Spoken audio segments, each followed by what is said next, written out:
Hello and welcome, ladies and gentlemen, to a new edition of the Daily Debate. In tonight's show, we're going to be focusing on Egypt, assuming the two-year steering presidency of the NEPAD, which is the new partnership for Africa's Development Agency. Now, we assumed this presidency, President Abdel Fattah el-Sisi assumed it from the Rwandan president on February 15th.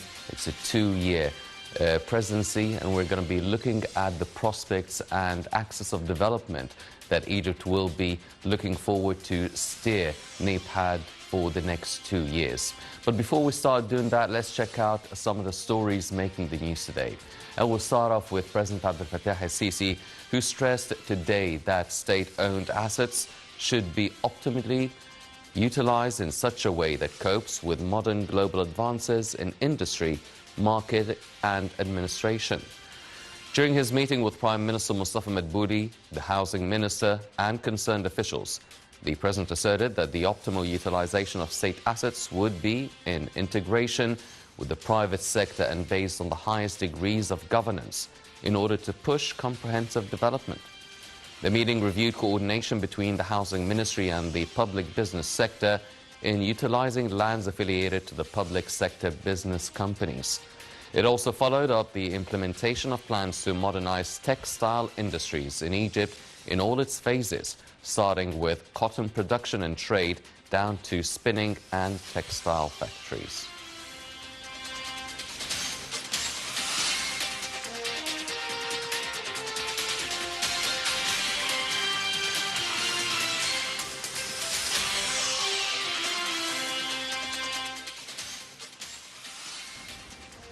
President Abdel Fattah el-Sisi also held another meeting to follow up the pace of work at the Aha and Itfina food industry complex. Now, the head of state also followed up the progress work at the Silo food industry city, located in a Sadet city in Menofia Governorate, following the inauguration of its second stage last February. President el-Sisi directed to continue efforts to deepen the food production and industries in Egypt in light of the importance of the vital sector in achieving food security for Egyptians, as well as successive crises and changes in this regard globally, which the state is exerting the utmost efforts to avoid their repercussions on the citizens.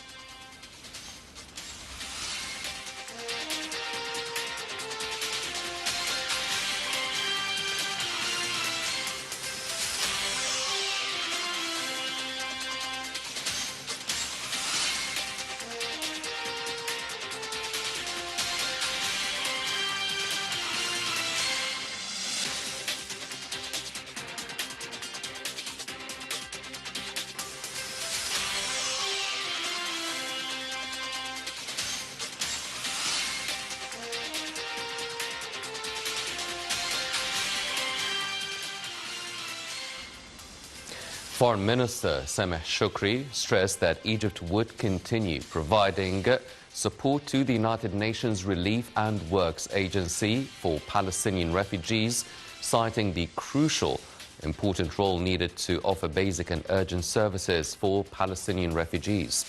During his meeting with Commissioner General of the UNRWA, Philippe Lazzarini, Shoukry said Egypt would continue mobilizing support from donor countries to provide financial support needed for the agency, in line with Egypt's efforts to alleviate suffering of the Palestinian people. The top diplomat expressed high appreciation for the agency's ongoing support in light of successive global challenges, namely the coronavirus pandemic and the Ukrainian crisis. For his part, the UNRWA top official stressed the significance of Egypt's role in supporting the agency's activities and also in mobilizing international support.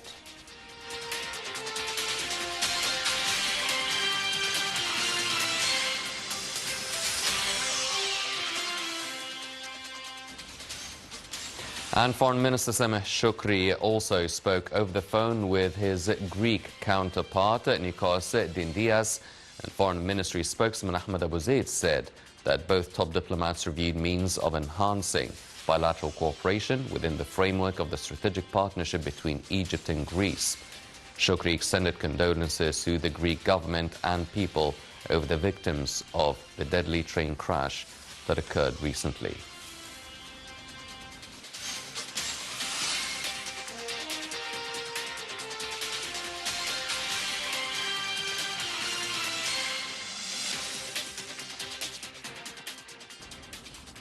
These were some of the stories making the news today, but now turning our attention to tonight's topic. Let's check out this report regarding President Abdel Fattah el-Sisi participating in the 40th session on February 15th and assuming the presidency from the Rwandan President Paul Kagame for 2 years of NEPAD. Let's check out this report and we'll be right back.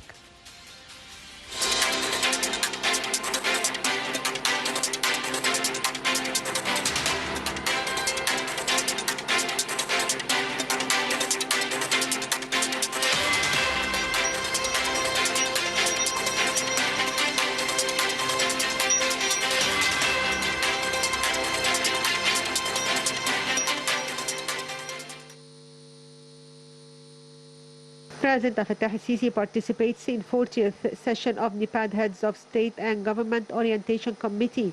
Egypt has taken the chairmanship of the NEPAD Heads of State and Government Orientation Committee from President of Rwanda Paul Kagame by unanimous decision.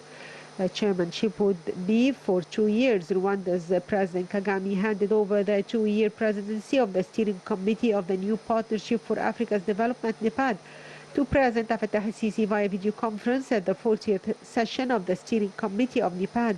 The meeting was attended by African heads of state and government as well as members of the committee. In his acceptance speech, the President reviewed Egypt's priorities during its presidency of the NEPAD steering committee. President el-Sisi called for new and non-traditional financing resources, especially in light of the international economic crisis that undermines development efforts in Africa. He stressed the importance of cooperation to settle the accumulated debt crisis to put the continent on the way to economic recovery. The President noted that Egypt, as President of NEPAD, will seek to mobilize financial resources in areas of priority for Africa, including infrastructure development, in a way that ensures achieving the goals of the African Development Agenda 2063. The list of priorities, he explained, includes 69 projects during the period from 2021-2030. These projects include, for example, the navigation line between Lake Victoria and Mediterranean Sea, as well as Cairo-Cape Town Road. President el-Sisi said Egypt would focus on industrial transformation. In this context, the President stated Egypt intends to build on the results achieved during the extraordinary African Summit on Industrialization that was held in Miami in November 2022. President el-Sisi also stressed the importance of speeding up the realization of the aspirations targeted by the African Continental Free Trade Agreement and completing negotiations on all its additional protocols. He explained that the AFCFTA would provide African countries with opportunities to integrate into global economy and to increase job opportunities, especially among youth and women. He underlined the necessity of sharing African expertise in area of developing infrastructure, including Egypt's own experiment in developing infrastructure over the past 8 years, and cited cooperation between Egypt and Tanzania on building the hydroelectric power project as an example of sharing expertise. The head of state called for intensifying cooperation with global partners and international financing institutions to bridge the financing gap in sustainable development projects and reduce debt burdens for the most affected countries. The President also called on taking advantage of the new initiative put forward during the partnership summits of the AU. President el-Sisi said Egypt looks forward to hearing proposals of the heads of state and government and of members of the NEPAD steering committee in this regard. The NEPAD steering committee includes 33 member countries. It is also the political platform commissioned to follow up the implementation of NEPAD's goals, mainly in fields of agriculture, food security, management of natural resources, and climate change, in addition to regional integration, infrastructure, human resource development, information and communication technology, and economic governance.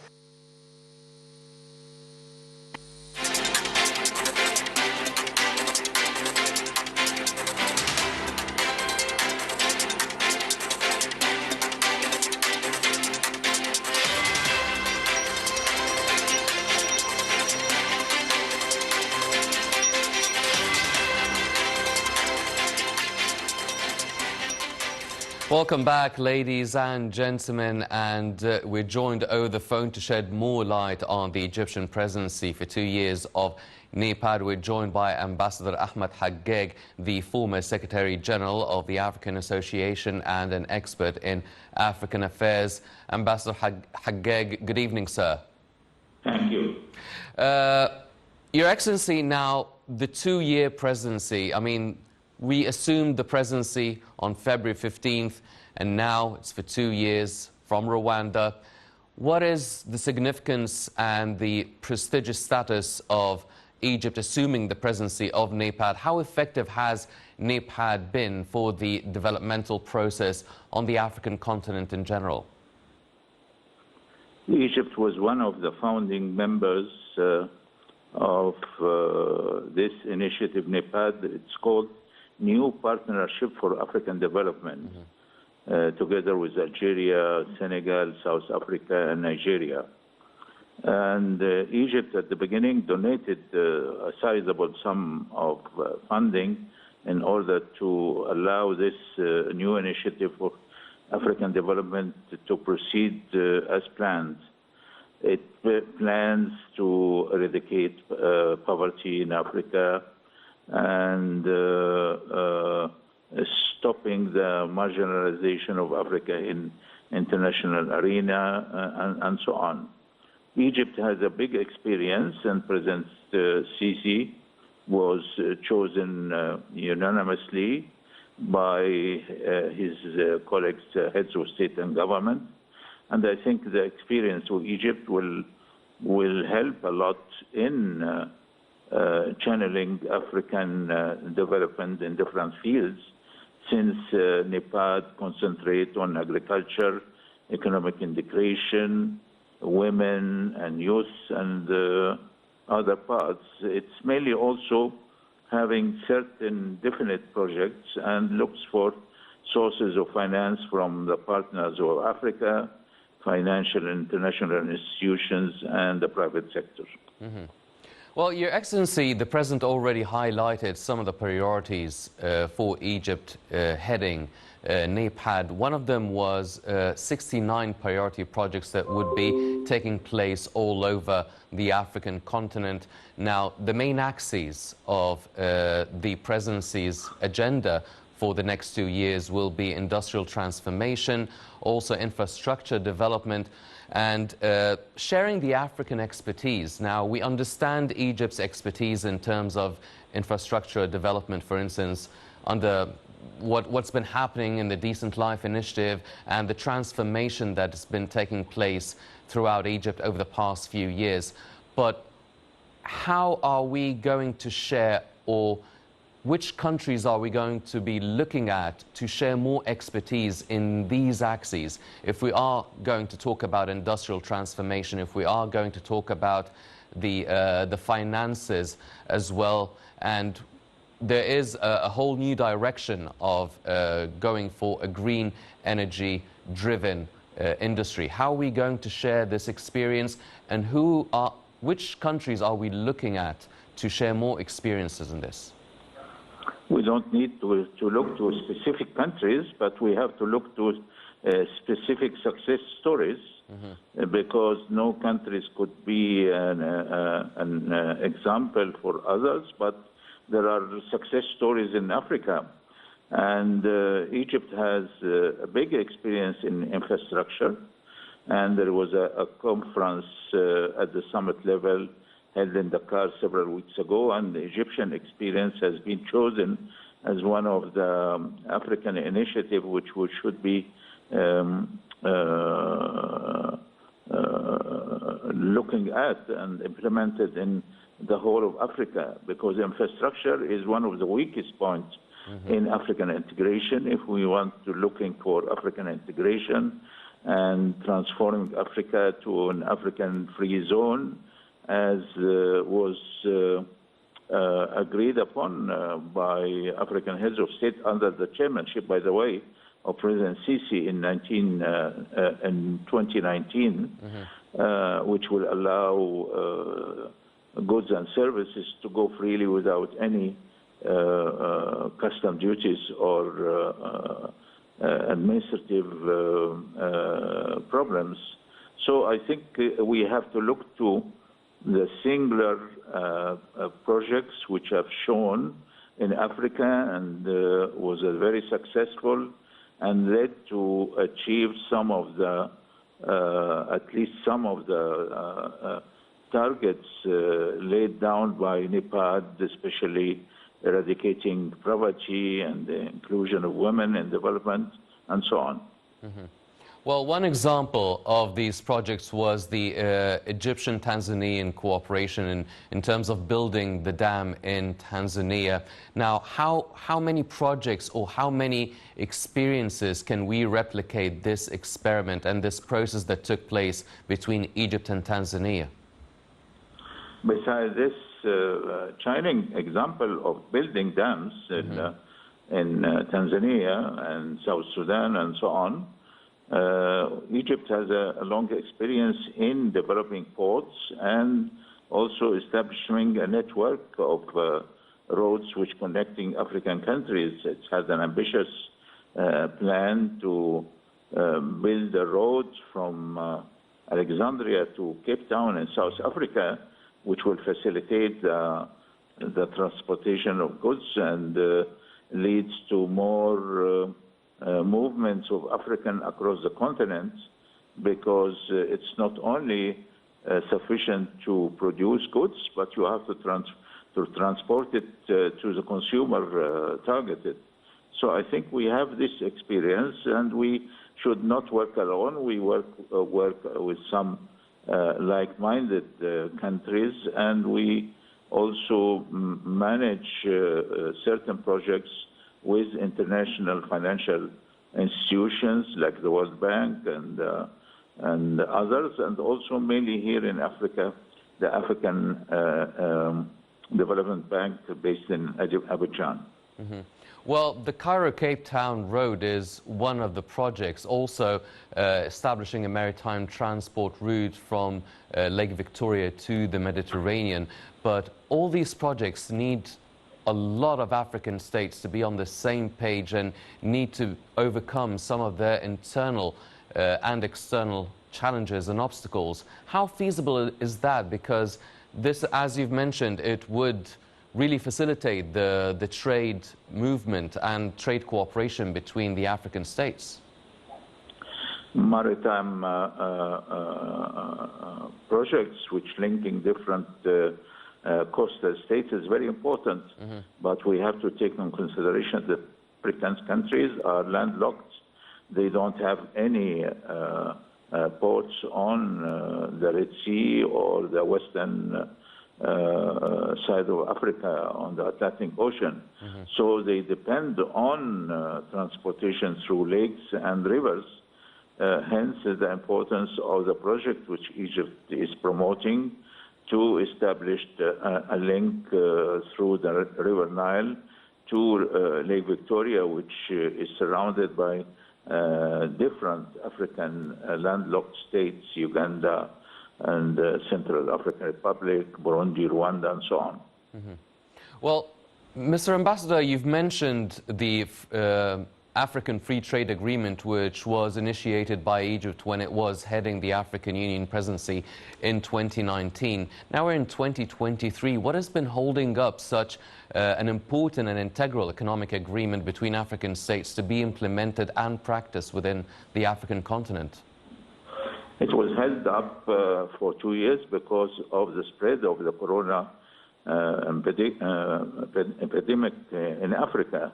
But it was revitalized last year, starting from January 1st.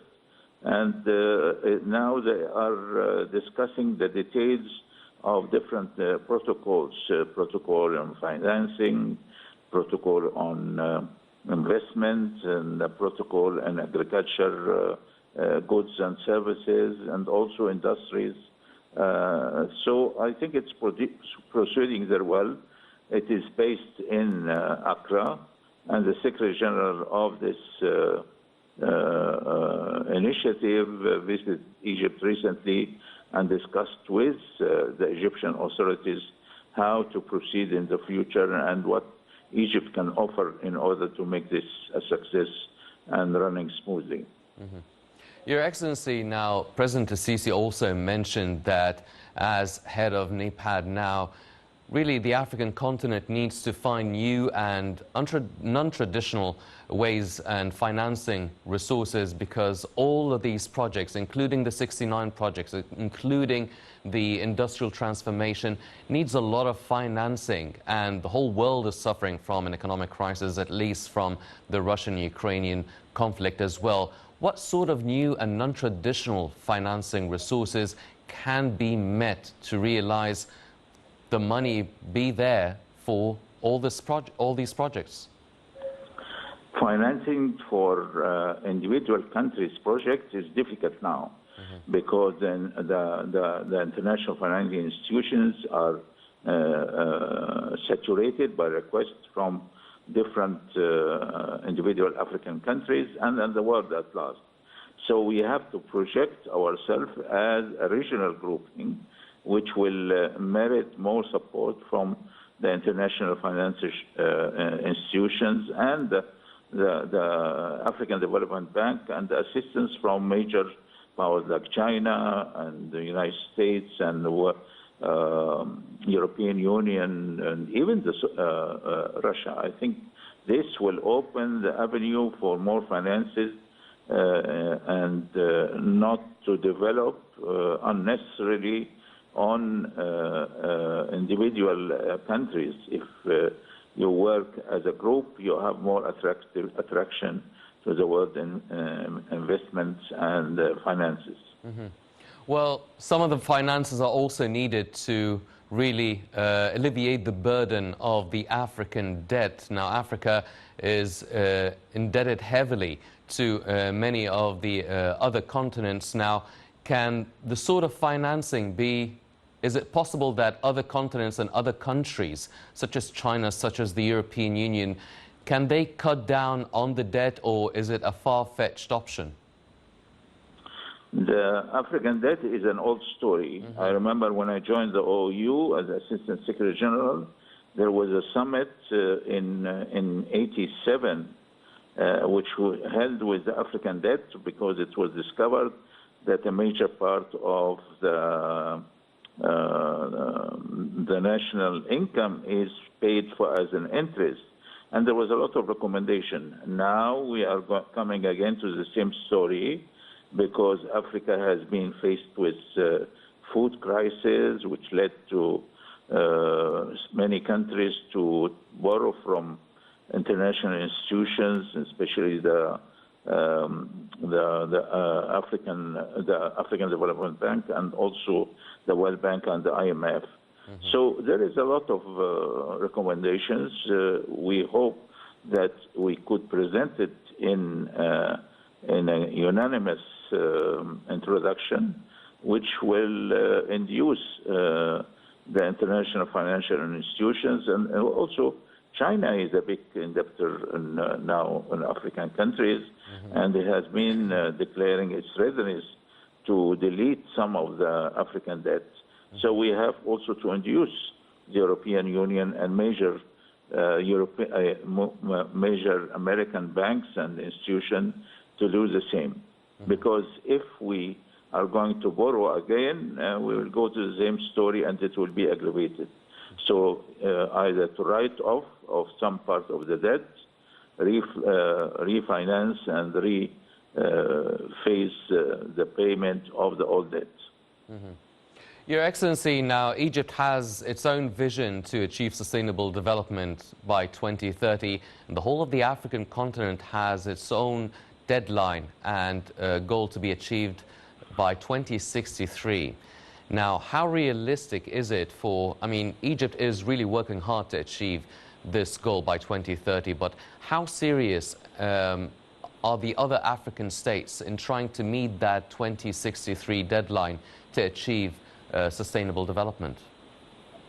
2063 is a long-term analysis and target. We have to look to a more recent future And by the way, Egypt has a vision also of 2030. It has plans to achieve certain projects and self-sufficiency in some sectors by such a date. So we have to coordinate the presidency of Egypt for 2 years in NEPAD, to coordinate the visions of different African countries in a consolidated plan which will help Africa. And we should not only depend on big loans and credit. We have to encourage small and medium industries and projects, which was very successful in countries like India and China and Indonesia and so on. So we have to diversify sources of finances, not only on big loans, which will be conditions with high interest rates and so on. Ambassador Ahmed Haggag, the former Secretary General of the African Association and also an expert in African affairs, thank you very much, Your Excellency, for joining us. Thank you very much. Thank you very much, sir. Now, ladies and gentlemen, also Foreign Minister Sameh Shoukry has hailed the Egyptian presidency of NEPAD and says Egypt supports the program and the goals of NEPAD. Let's check out this report and we'll be right back.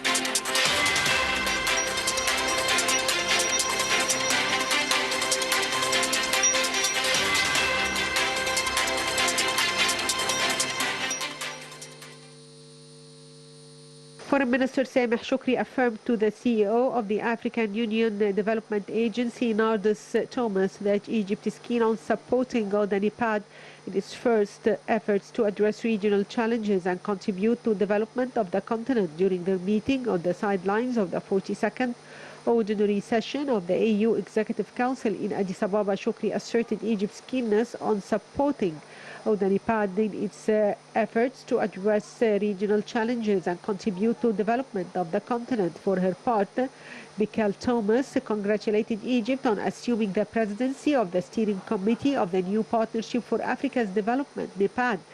He highlighted NEPAD's priorities in the coming period. She said that priorities include mobilizing financial resources to carry out infrastructure and connectivity projects in the continent, adding that they also included implementing Energize Africa initiative, which focuses on catalyzing and harnessing the youth's potential, creativity and innovativeness towards Africa's economic growth and development drive. Mikhail Thomas noted that owning the continent's present and future requires a high degree of imagination and innovation that will only come from its youth. For this reason, she added that NEPAD has designed Energize Africa to fast-track capacity mobilization for program delivery and transformation on the continent.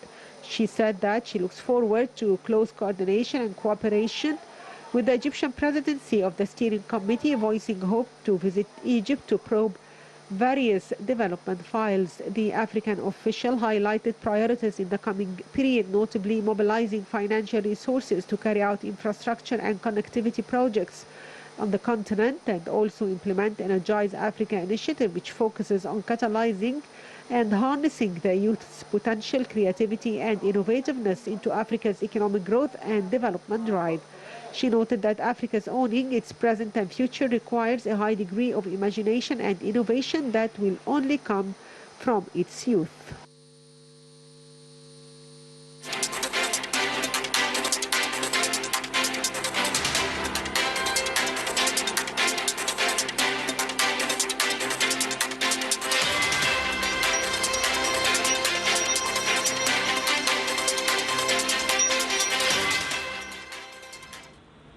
Welcome back, ladies and gentlemen, and now we're joined over the phone by Dr. Sharif Amir, the geopolitical affairs expert and political analyst. Dr. Amir, good evening, sir. Good evening. Dr. Amir, now Egypt has assumed from February 15th the presidency of NEPAD for 2 years. How important and strategic is it, this chairmanship of NEPAD, politically among the rest of the international community? Well, we all know that the new Partnership for Africa's Development, the NEPAD, is a socio-economic flagship program for the African Union. And we all know that Egypt, since President Fattah al-Sisi took office, became president, we intensified all our efforts to help our African brothers in their development and combating socio-economic problems. We are trying to implement all the projects that Egypt has gave before to the African nations during our presidency of the African Union. And that's why we are keen to continue, even we're not president after we don't have the presidency anymore, but we are keen to work with every African country. We are keen to develop all these projects. So it would be like the model of the EU. Whenever the rotation of the presidency is in any country, the program is the same, the willingness is the same. We all know that Africa now is open to all kind of investment from China, from Russia, India, so not only the Western Hemisphere. So I think that there is a new era, there is a new generation also for the governments in the African continent. And we have to take advantage of all the geopolitical changes that we are witnessing now in the world. The map of the world is changing, and everything is changing.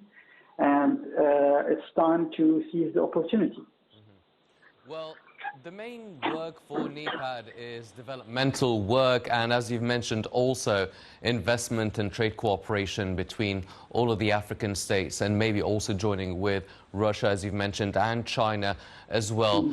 But what sort of a political sort of effect does it have, being the president of NEPAD? Does it also have bear some sort of political influence, at least within the African continent? Of course, it has a political influence because it shows that you have also a say in the timetable of the implementation of some projects. You have the say in some decisions.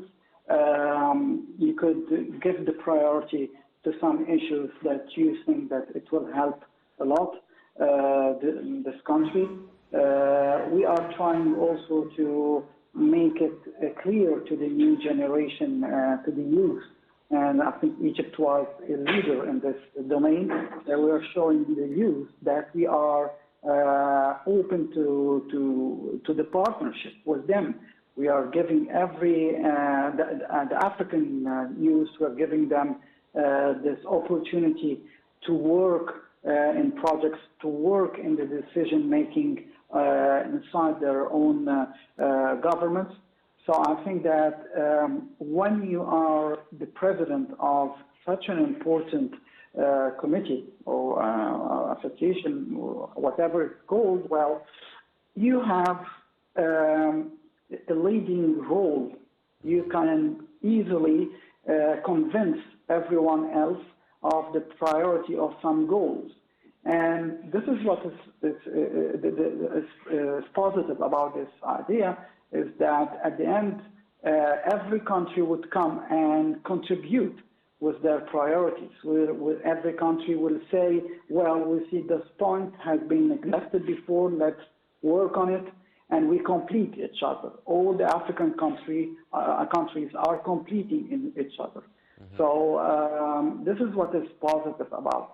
And of course, when our European partners or Chinese or the Russians would like to invest in the continent, they have to address a body of nations, not particular nations. And I think that when they speak and they to the country, which is the president, and when it's Egypt, for example, it's honorable for us. It gives us this opportunity to show these countries that you're a leader in your region, that you're a contributor in development, and that you're a spokesperson, if we can call it like that. You're a spokesperson for the continent. Well, Foreign Minister Sameh Shoukry actually spoke about Egypt assuming the presidency of NEPAD. He said Egypt supports the agenda of NEPAD, the goals and the development work that needs to be done by NEPAD. And he said that during the 42nd ordinary session of the African Union Executive Council that took place in Addis Ababa. Now, everybody knows the situation with Ethiopia regarding the Renaissance Dam. Now, Foreign Minister Shoukry saying this in Addis Ababa, what sort of bearing does it have on the dynamics of the file of the Renaissance Dam? It shows that Egypt still on its position, which is based on two main pillars. The first one is the brotherhood with our Ethiopian brothers. After all, we live in the same continent. We share the same source of water. We have a history of political heritage. So this we would never neglect. The second pillar is that we will never also neglect our rights. We have rights according to the international law. We have rights according to historical accords. And unfortunately, the government, and I don't think that the government there is representing the whole people, because we all know that unfortunately our brothers in Ethiopia are suffering a lot in Tigray and other parts. There is no agreement about the government there. But unfortunately, the government played a lot the card of blackmail with Egypt and Sudan. And I think that Minister Sameh Shoukry is showing everyone that that Egypt is willing to work with everyone, that Egypt is still open to the negotiations. Egypt wants peace. We never threatened of using any harmful way to ensure our rights, but still our sovereignty is a priority, and water is sovereignty. And according to international law, all these projects, the time when they will be implemented and scientifically it will be proven that it has hurt our sovereignty and our interest, the international law gives us the possibility to act, to do whatever we want to do, according to international law. So I think that the message was clear, was strong, and it's a message of peace before it's a message of warning. But let's not forget, Egypt is Egypt. We're in a country of peace, but still we're a country able to defend its own rights. And I think that the Ethiopian people understand that, and they love Egypt, and they support Egypt. And I think that the government there should understand that. Yes.